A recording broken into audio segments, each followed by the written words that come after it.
But Tatay Digong, how is he? So si PRD, kanina no, ipa-expound kung ano yung skin and bones. Payat siya at sobrang payat niya na hindi nyo pa siya nakita na ganito kapayat. Siguro nakita ko siyang ganito kapayat nung binata pa siya and sa photo, nung binata pa siya. Yung kanyang braso ay kalahati lang ng braso ko. So ganyan siya kapayat. But para sa akin lang he looks good na payat siya kesa sa yung ano siya, malaki ang tiyan, tapos parang unhealthy tingnan at mukhang nakakatakot para sa kanyang heart.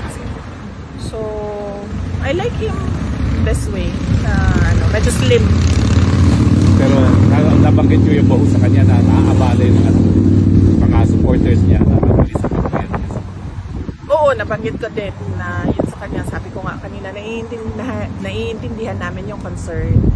Because ang ano nga is, yung pagpayat niya ay hindi naman niya kagustuhan dahil talaga yon sa appetite, loss of appetite niya. No?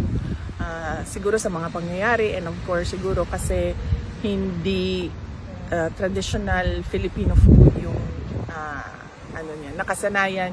Yung mga pagkaing Pilipino na nakasanayan niya, hindi yung yun ang meron dito para sa kanya. At one more last question po, Pisa.